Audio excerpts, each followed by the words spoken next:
हर हर महादेव। नमस्ते दोस्तों, अगर मेरा शिव चर्चा भजन गीत स्पेशल आपको अच्छा लगे, प्यारा लगे तो लाइक और सब्सक्राइब करना ना भूलें। मेरे दोस्तों, मेरे प्यारे दोस्तों, मेरे बहना। निकी लागे भोला तोहारो सवारी सूरतिया, निकी लागे भोला तोहार सवारी सूरतिया, निकी लागे दोनों नैना, निके लगे भोला तोहर सवारी सूरतिया, निके लगे तीनों नैनवा। भोला आई ना हमरे अंगनवा, भोला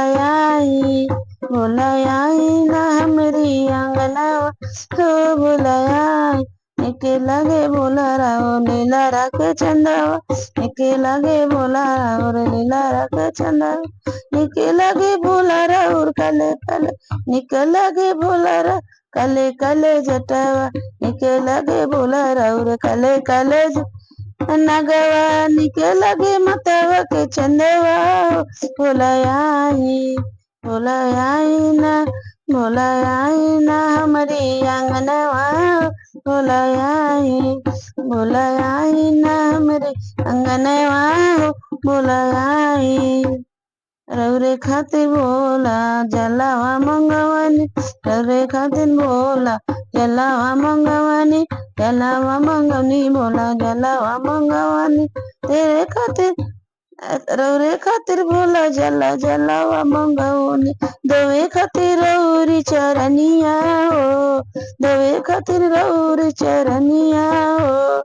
रौरे खातिर बोला हम फुलावा मंगवानी, रौरे खातिर बोला हम फुलावा मंगवानी, पूजा खातिर रौरे चरनिया हो, पूजे खातिर रौरे चरनिया हो।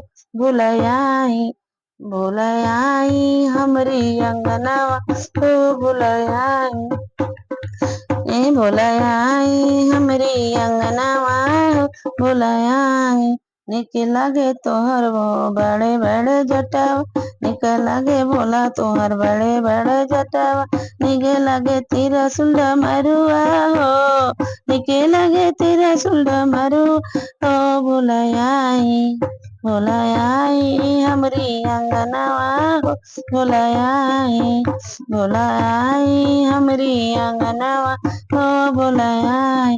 रौरे खातिर भोला बंगिया मंगवानी, रौरे खातिर भोला हम बंगिया मंगवानी, भोगा लगावे अंगना आई। भोला आई हमरी अंगनवा, भोला आई हमरी अंगनवा, ओ भोला। निका लगे भोला तोहर मेरा गा के चला, निका लगे भोला तोहर मेरा गा के चला, निका लगे चंदन कड़ौआ ओ, निका लगे भोला तोहर बसा बैला, निका लगे गणपत गणेश ओ।